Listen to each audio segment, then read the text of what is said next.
안녕하세요. 춘천 한마음교회 정현동입니다. 하나님은 당신을 사랑하십니다. 예수님 믿고 천국 가세요. 보통 교회 다니는 사람들이 전도할 때 이런 말들을 많이 하잖아요. 저는 모태신앙에다가 신학대학원까지 갔지만 이런 말들을 전혀 믿을 수 없어서 전도는 생각해 보지도 않았어요. 그런데 이제는 부활하신 예수님을 만나 이 모든 말을 믿게 되었고 진짜 전도자가 된 제 간증을 나누려 합니다. 저는 목회자 가정에서 태어났어요. 교회는 항상 당연히 가는 곳이었죠.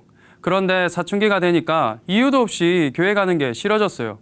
그래서 어머니께 왜 교회 가야 되는지 여쭤보면 예수님께서 현동의 죄를 대신해서 죽으셨으니까 그러지 하셨는데 그게 뭐 내랑 뭔 상관인데 내가 뭔 죄를 지었다고 하며 대들기도 했습니다. 그러면 어머니께서 성경에 그렇게 써놨다. 그리고 때가 되면 하나님께서 다 알게 해주실 거다 하셨지만 저는 그런 어머니의 말씀을 이해하기 어려웠어요. 하지만 아버지의 직업이 바뀌지 않는 이상 교회는 피할 수 없는 곳이라 생각했고 부모님께 효도한다는 마음으로 교회에 나갔어요. 고등학생 때 별 마음 없이 여름 수련회에 참석하게 되었는데요. 거기서 뜻밖의 방언의 은사를 받게 된 거예요. 방언을 받으니까 뭔가 마음도 뜨거워지고 아, 하나님 있네 했어요. 저의 신앙생활은 뜨거워졌어요. 학교에서 기독교 동아리 회장도 맡았고 점심시간마다 동아리 애들이랑 모여서 기도 모임도 했습니다. 그리고 제가 살던 포항에서 기도 집회도 이끌었어요.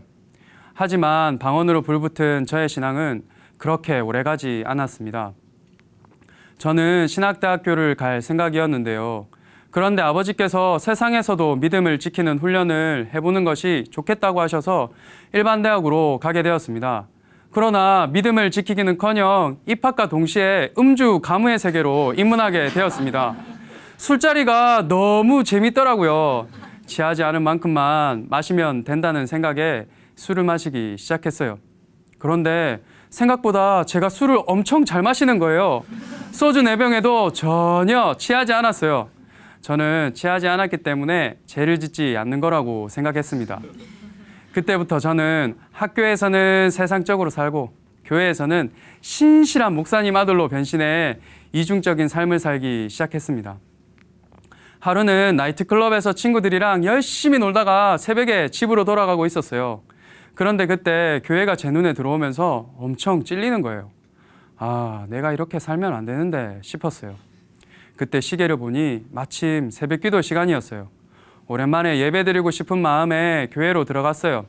하나님께 기도하는데 너무 죄송한 마음이 들었고 그동안 제 삶을 눈물로 회개했습니다. 이제는 새로운 삶을 살겠다고 결심하며 예배당 문을 나섰는데 담배가 딱 땡기는 거예요. 그래서 한 대 폈죠. 정말 꿀맛이었어요. 그 순간 아, 이 뭐지? 싶었고 세상은 그렇게 쉽게 끊어지지 않았습니다. 대학 졸업 후 집에 내려오게 되었고 오랜만에 아버지 교회에 가게 되었어요. 그런데 예배 때 아버지께서 갑자기 대표 기도를 하라고 하시는 거예요. 아, 언제 기도했는지 생각도 안 나는데 정말 난감했어요. 어쩔 수 없이 기도하려고 입을 여는데 성령님께서 제가 그동안 하나님 앞에서 잘못한 것들을 전부 보여주시면서 너 한 번만 더 이런 짓 하면 죽을 수 있어 하며 책망하시는 것 같았어요. 저는 죽음의 공포를 느낄 정도로 너무 무서웠습니다. 하나님께 살려달라며 다신 그러지 않겠다고 눈물로 회개하며 믿음 생활에 올인하겠다고 하나님께 약속까지 했어요.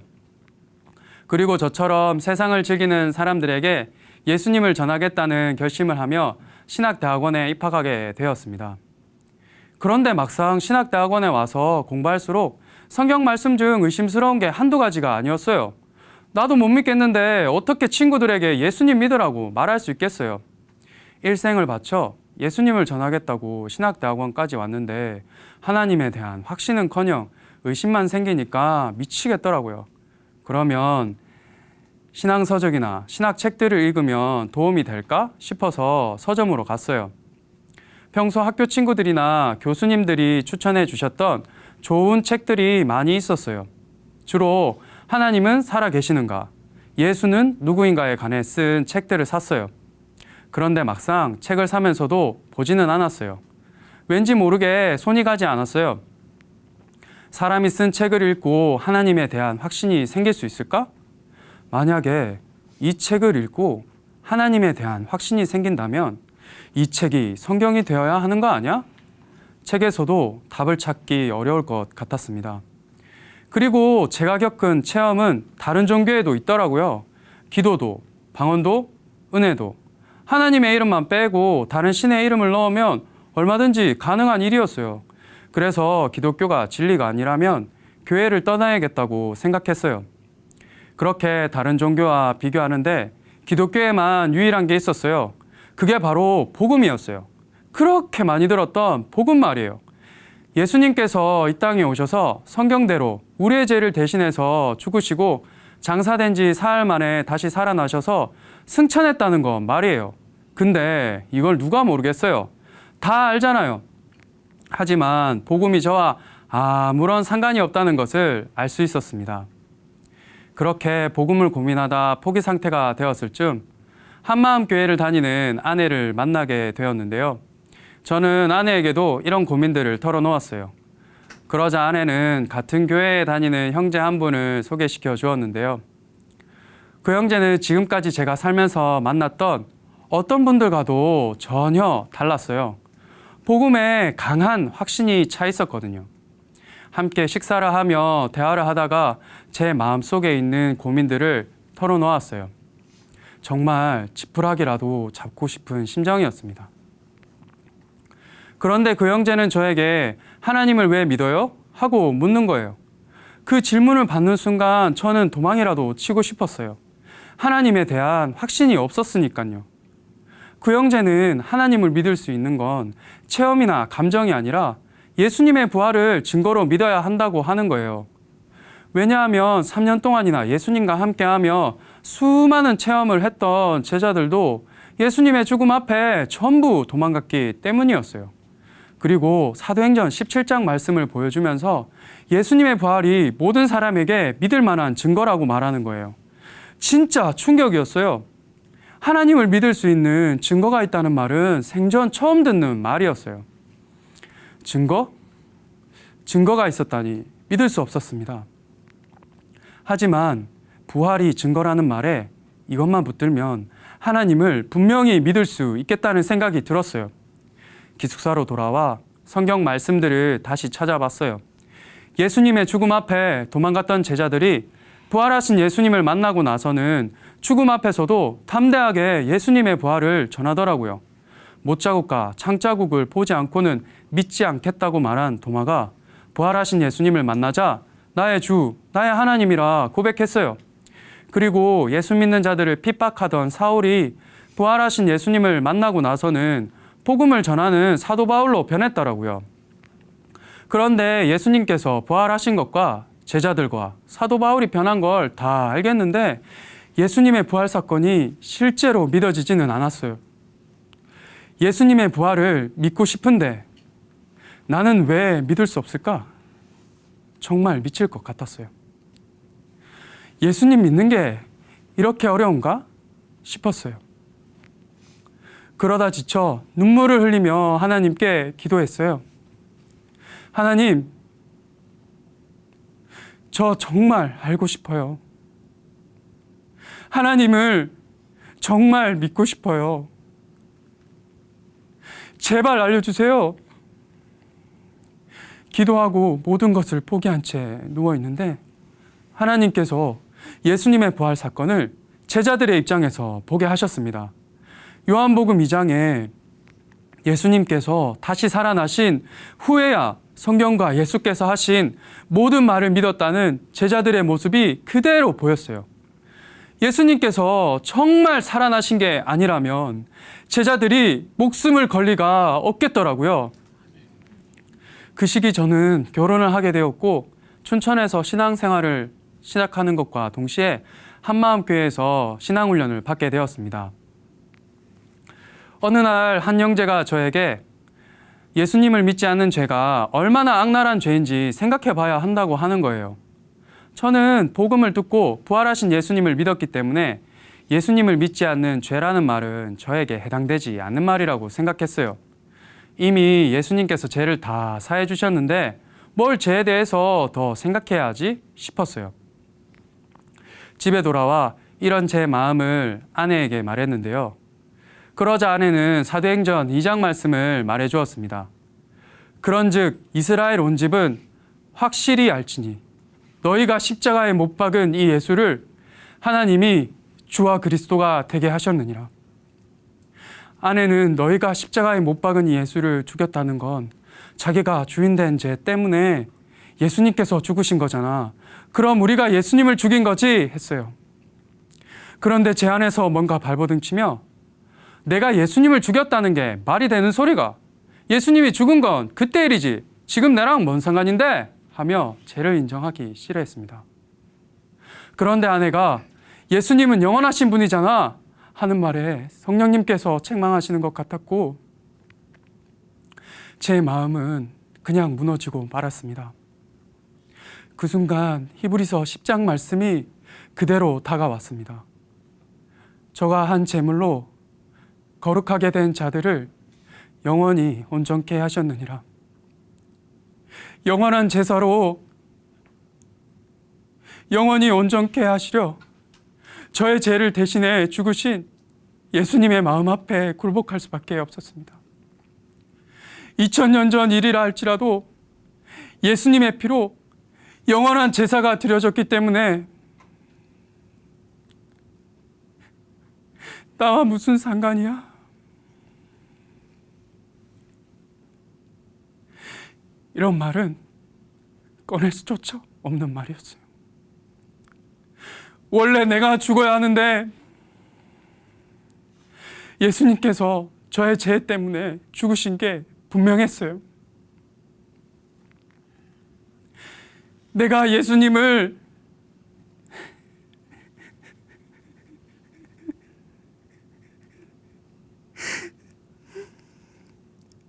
죽인 자였습니다. 하나님, 용서해 주세요.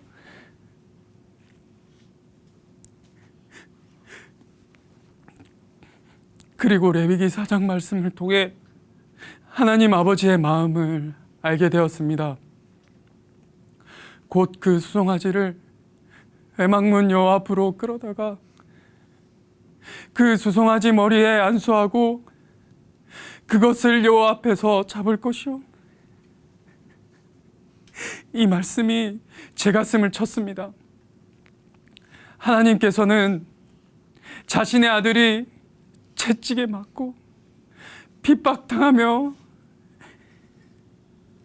십자가에서 제물로 바쳐질 것을 지켜보고 계셨어요. 나의 죄 때문에 하나님께서는 자신의 아들을 자신이 보는 앞에서 죽게 하신 거였어요. 하나님의 마음이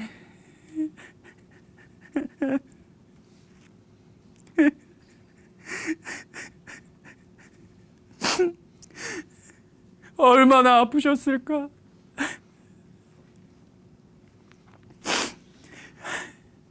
먼지 같은 저 하나 살리시려고 자신의 아들을 죽기까지 내어주신 하나님의 사랑을 감당할 수 없었습니다. 하나님, 저를 정말 사랑하셨네요. 회개할 동안 기다려주시고 죽여도 시원치 않을 저를 용서해 주셔서 정말 감사합니다 고백하며 예수 믿지 않는 죄를 회개하고 부활하신 예수님을 저의 주인으로 영접했습니다. 네.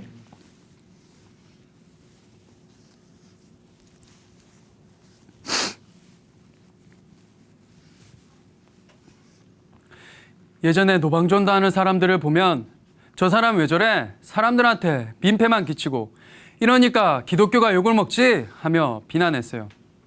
그러나 이제는 예수님의 부활이라는 확실한 증거를 당장이라도 전해야 할 것 같았어요. 하나님께서 자신의 아들을 다시 살리신 것으로 모든 사람에게 믿을 만한 증거를 줬는데도 믿지 않는 사람들을 보면 정말 답답하실 것 같았어요. 어느 날 서울로 가는 기차 안에서 한 아주머니 옆자리에 앉게 되었는데요. 아주머니께 복음을 전하고 싶었지만 야, 아주머니가 네 말을 믿을 것 같나? 기차 안에 사람들이 이렇게 많은데 안 쪽팔리나? 하는 생각이 저를 괴롭혔어요. 그런데 그때 교회 지체와 교제하면서 들었던 말씀이 생각났어요. 고린도전서 2장 말씀이었는데요. 전도는 사람의 말과 지혜로 하는 게 아니라 성령의 나타나심과 능력으로 하는 것이라는 말씀이었어요. 아, 두려워하지 말고 성령님을 의뢰하며 복음을 전하면 되겠네 싶었어요. 담대하게 아주머니께 복음을 전했는데 놀랍게도 잘 들어주시더라고요. 자연스럽게 대학 오가며 연락처도 받게 되었는데요. 하나님께서 아주머니의 걸음을 교회로 인도해 주시길 지금도 간절히 기도하고 있습니다. 하루는 군대 고참이었던 형님 가족과 식사를 하게 되었는데요. 형수님은 기독교에 대한 거부감을 가지고 계셨어요. 그런데 제가 옛날에 어땠는지 들으시더니 어쩌다가 예수님을 믿게 되었는지 궁금해 하셨어요. 지금이 기회다 싶어서 형수님께 복음을 전했어요. 그런데 형수님의 얼굴은 점점 어두워지고 그만했으면 좋겠다고 생각하시는 것 같았어요. 하지만 형수님께 복음을 전하는 게 마지막이라는 생각과 한 영혼이라도 구해야겠다는 마음으로 계속 전했어요. 하나님께서 저의 마음을 봐주셨는지 형수님의 얼굴이 진지하게 바뀌면서 복음을 잘 들어주셨어요. 그리고 형수님께서 간증자들이 나온 전도지를 챙기시면서 집에 가서 보겠다고 하시는 거예요. 정말 감사했습니다. 저녁 기도 시간에 전도한 사람들을 놓고 기도하는데 하나님께서 금요일 저녁 세상의 즐거움으로 불태우는 사람들에게 복음으로 불태우길 원하시는 것 같았어요. 그래서 아내와 함께 춘천 시내에 전도하러 갔어요. 사람들이 지나가는 길목에 자리를 잡고 안녕하세요. 데이트 나오셨나 봐요. 두 분이서 꼭 같이 보세요. 감사합니다. 라는 말을 하며 전도지를 나누어 드렸어요. 전도를 시작하는 순간 기쁨과 감사가 임하면서 환하게 웃게 되었어요. 웃는 얼굴에 침 뱉을 수 없잖아요. 전도지를 거절하시는 분들은 거의 없었어요. 부활하신 예수님을 전할 수 있어서 모든 게 감사했습니다. 하나님, 제발 이 사람들이 부활하신 예수님을 만날 수 있도록 도와주세요 라는 기도가 흘러나왔어요. 예전에 노방전도하는 사람들을 보면 비난만 했었는데 이제는 제가 모든 사람에게 종이 되어 부활하신 예수님을 전하고 있다는 게 정말 놀라웠고 하나님께 정말 감사했습니다. 저에게 전도는 상상하기 어려운 일이었어요.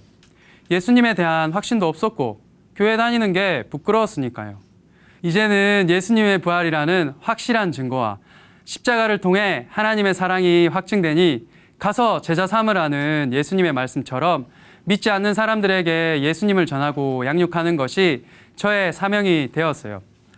사도행전에서 제자들이 목숨을 걸고 부활하신 예수님을 전했던 것처럼 한 손엔 부활, 한 손에 사랑을 들고 성령님을 의뢰하며 전도에 미련한 삶을 살겠습니다. 감사합니다.